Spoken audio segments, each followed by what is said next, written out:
Hello বন্ধুরা, আমি সুস্মিতা। নতুন আরও একটা ব্লগ ভিডিওতে সবাইকে স্বাগত জানাই। নতুন আরও একটা দিন তোমাদের সাথে শুরু করলাম। কে কোথা থেকে ভিডিওটা দেখছো এবং কেমন আছো অবশ্যই কিন্তু কমেন্ট করে জানিও। তো রেগুলার একই রুটিনের মধ্যে দিয়ে আমার জীবনটা এক প্রকার কাটে আর কি। তো যখন বাইরে যাই তখন তোমাদের সাথে বাইরের কিছু কিছু জিনিস শেয়ার করার চেষ্টা করি, কিন্তু রেগুলার বাজার মানে প্রত্যেক সপ্তাহে যে বাজার যাই বা কিছু, তো সেটাও তো সেই একই জিনিস বা কোনো কিছু। তাই একটু ঘুরিয়ে তোমাদের সাথে বা একটু এদিক ওদিক করে ব্লগগুলো শেয়ার করার চেষ্টা করি। আর ব্লগগুলো কেমন লাগে অবশ্যই কিন্তু কেউ কমেন্ট করে জানাতে ভুলবেন না।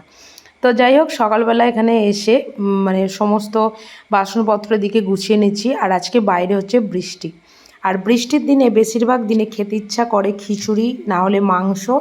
এই দুটো জিনিস আমার তো ভীষণ ইচ্ছা করে যে মানে বৃষ্টির দিনে অন্তত এই জিনিসগুলো খাবো। অন্যান্য দিনে ঠিক আছে অন্য কিছু, কিন্তু বৃষ্টির দিনে অন্য কিছু খেতে একদম ইচ্ছা করে না। তো যদিও আগের দিন রাত থেকেই আমাদের ঠিক ছিল যে আজকে বিরিয়ানি হবে সকালবেলা। মেনলি এই টাইমটাতে বিরিয়ানি আমি কোনোদিনও করি না, আজকে ফার্স্ট টাইমই করছি। কারণ বড়মশাইকে অফিসে কোনোদিনও বিরিয়ানি দিইনি। হ্যাঁ, দিয়েছি কোনো একদিন যখন আমার বাড়ি যাওয়ার দিন সেদিন আছে, বড়মশাই অফিস যাবে, তো সেই দিন হয়তো করে দিয়েছি, কিন্তু এই 10টার মধ্যে কখনোই করে দিইনি আর কি। তো যাই হোক, তার জন্য আগে ভাতটা এদিকে বসিয়ে দিলাম। আগের দিন রাত থেকে যেহেতু ঠিক করেই রেখেছিলাম, আর বাইরেও পড়ছে বৃষ্টি, তাই কোনো রকম কোনো মানে আক্ষেপের আর কোনো জায়গা নেই বললেই চলে। তো যতক্ষণ ভাতটা ওদিকে হচ্ছে ততক্ষণ এই টেবিলটা এদিকে পরিষ্কার করে নিচ্ছি। কারণ হচ্ছে টেবিলটা প্রচণ্ড পরিমাণে ধুলো পড়েছে, আর আমরা কোথাও গেলে তখন এক্সট্রা একটা দুটো জলের বোতল আমাদের নিয়ে যাই, তো সেগুলোই এদিক ওদিক হয়ে থাকে আর কি। আর আগের দিন স্মার্ট থেকে যখন ফিরছিলাম তখন ওই কিছুটা কেক বিস্কুট এগুলো সমস্ত নিয়ে এসেছিলাম, যেগুলো বড়মশাই আর কি খায়। তো সেগুলো ওখানে গুছিয়ে রেখে দিলাম, আর এদিকটাও মানে ঝাড়াঝুড়ি করে পরিষ্কার করে নিলাম। এত পরিষ্কার পরিচ্ছন্ন করে রাখার পরেও যে কি করে এত ঝুল পড়ে সত্যি কথা আমার জানা নেই আর কি। তো ওদিকে কাজ করতে করতে এদিকে আমার ভাতটাও হয়ে গেছে। আর মোটামুটি এখন তো ভাত উপর করতে আমি শিখেই গেছি, কোনো রকম কোনো প্রবলেম হয় না।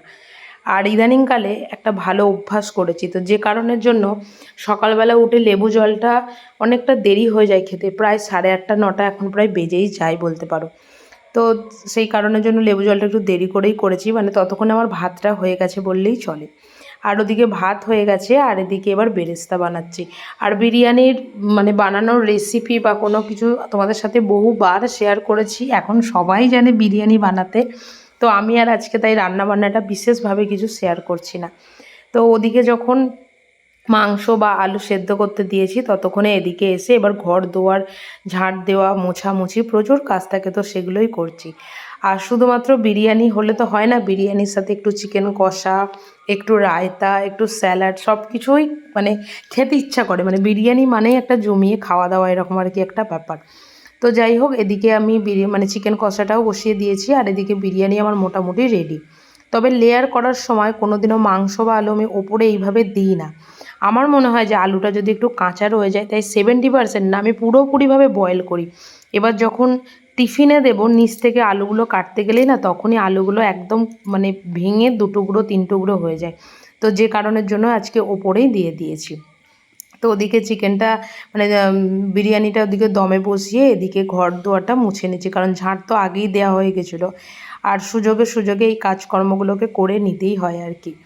তো এদিকে সমস্ত কাজকর্ম মোটামুটি আমার কমপ্লিট। এবার এদিকে চলে এসেছি বড়মশাইকে টিফিন দিতে। আর ও বলেছিল যে আমাকে আজকে চিকেন কষা দিতে হবে না, কিন্তু আমি বললাম যে না, 2 পিস হলেও অন্তত নিয়ে যাও। আর অফিসে যেহেতু দিতে হয় তখন একটু বেশি করে দিতে হয়, কারণ সবাই একসাথে বসে খাওয়া দাওয়া করে। আর ঘরে আসলে আমাদের কিছুটা মাংস ছিল আর কি, ওই 4 5 পিস 6 পিস মতন মাংস ছিল। আর আগের দিন একটু নিয়ে আসা হয়েছিল, তো সেগুলো দিয়েই আজকে বিরিয়ানি বানিয়েছি।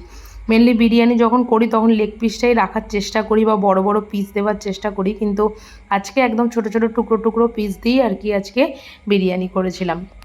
তো যাই হোক, ওদিকে বড়মশাইকে টিফিনটা দিয়ে বড়মশাই তো অফিসে চলে গেছিলো। তো এটা হচ্ছে সেই দিনকারই বিকালবেলার ভিডিও। তো আমরা বেরিয়েছিলাম হচ্ছে একটু বাজারের উদ্দেশ্যে। আর রাস্তাটা এত সুন্দর করে এখানে গণেশ পুজোর জন্য সাজানো রয়েছে যা সত্যিই বলার নয়।